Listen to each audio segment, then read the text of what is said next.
La Primera Guerra Mundial, antes conocida como la Gran Guerra, fue una confrontación bélica ocurrida principalmente en Europa entre los años 1914 y 1918. Más de 9 millones de combatientes y 7 millones de civiles perdieron la vida, una cifra extraordinariamente elevada comparado con guerras anteriores. Estas cifras son tan elevadas, entre otras cosas, por los avances tecnológicos e industriales de los beligerantes. En la Gran Guerra se vieron involucradas todas las grandes potencias industriales y militares de la época. Antecedentes. De la noche a la mañana, Alemania, que había llegado tarde al reparto colonial, se incorpora al club de las grandes naciones. Su gran ejército había infligido una humillante derrota a la Francia de Napoleón III, y el rey de Prusia, Guillermo I, se había proclamado emperador, Kaiser, de todos los alemanes. Francia pierde las regiones de Alsacia y Lorena. Francia e Inglaterra aparcaron sus diferencias en cuanto el gigante alemán empezó a hacerles sombra, formando la Entendimiento Cordial, en 1904, que tras la anexión de Rusia pasó a llamarse la Triple Entente. ¿Qué bandos se enfrentaron?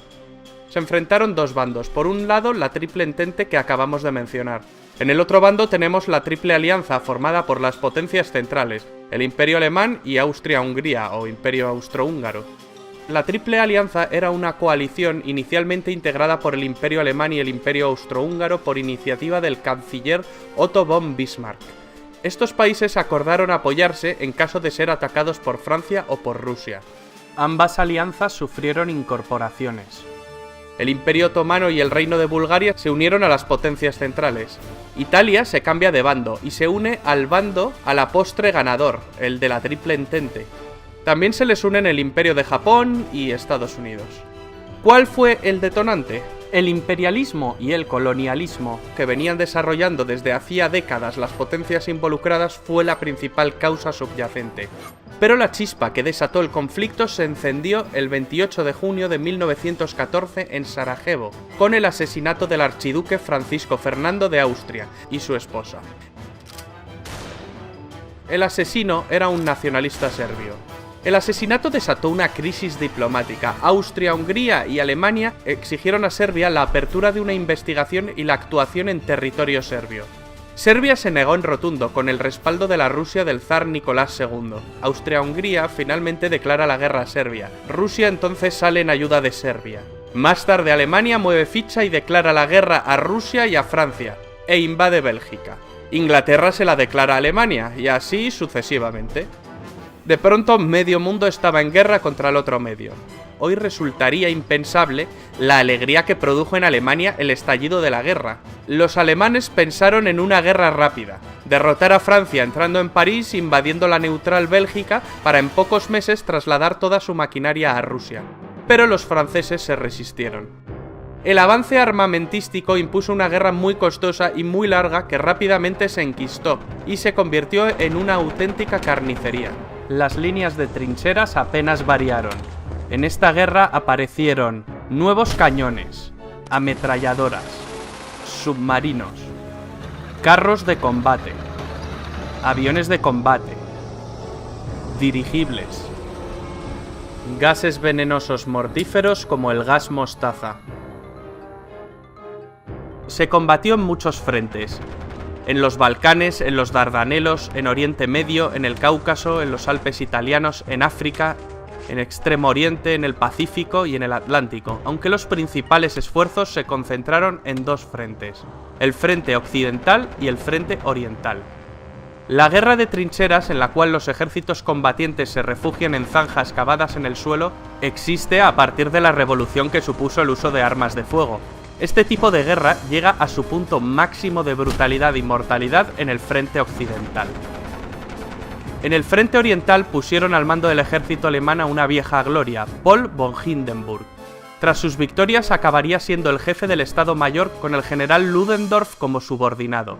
Ambos acabarían creando una dictadura militar dirigiendo de facto el país, marginando al Kaiser Guillermo II y al propio Parlamento alemán. Los alemanes intentaron aislar a los ingleses con sus submarinos U-Boot. Estos submarinos atacaban una y otra vez sus barcos que abastecían la isla. En 1915 los alemanes hunden el RMS Lusitania, un gran transatlántico, orgullo del poderío británico. En el hundimiento mueren 128 estadounidenses. Este hecho provocó que en 1917 los Estados Unidos le declararan la guerra a los imperios centrales. Y esto terminó de desestabilizar la balanza. También ese año en Rusia, las hambrunas y las bajas de la guerra desencadenaron el estallido de la Revolución Rusa, la cual obligó a abdicar al zar Nicolás II. Los bolcheviques tomaron el control total y finalmente firmaron el armisticio con los imperios centrales y más tarde la paz. Los alemanes aprovecharon esta victoria para enviar casi todo su ejército oriental al frente occidental e intentar obtener una victoria rápida antes de la llegada masiva de los estadounidenses. Era su baza definitiva. Pero mal alimentadas y cansadas, las tropas alemanas no pudieron resistir la contraofensiva de Foch y fallan frente al objetivo final, París, quedando a 120 kilómetros de la capital gala. El general Foch comanda sus tropas francesas y estadounidenses hacia la victoria, en la segunda batalla del Marne. Los primeros tanques británicos entraron en combate y la superioridad aérea aliada fue evidente. Los italianos también derrotaron a los austrohúngaros. Ludendorff y Hindenburg son partidarios de la capitulación inmediata, pues creen que el frente se derrumbará en cualquier momento. Tropas estadounidenses de repuesto no paran de desembarcar e incluso Italia se prepara para enviar un contingente a Francia. Alemania y las potencias centrales sobre el papel habían perdido la guerra. El presidente norteamericano Wilson proclama que Estados Unidos solo negociará con un gobierno alemán democrático. Tras una revolución obrera en Berlín, el Kaiser huye a Holanda. Es el fin de los Kaisers alemanes. Tras el Tratado de Versalles, Alemania sufrirá humillantes sanciones que avivaron el odio alemán hacia los vencedores. Los franceses fueron los más vehementes en cuanto a las represalias contra Alemania. El tratado acabaría propiciando el ascenso de Hitler y por tanto la Segunda Guerra Mundial.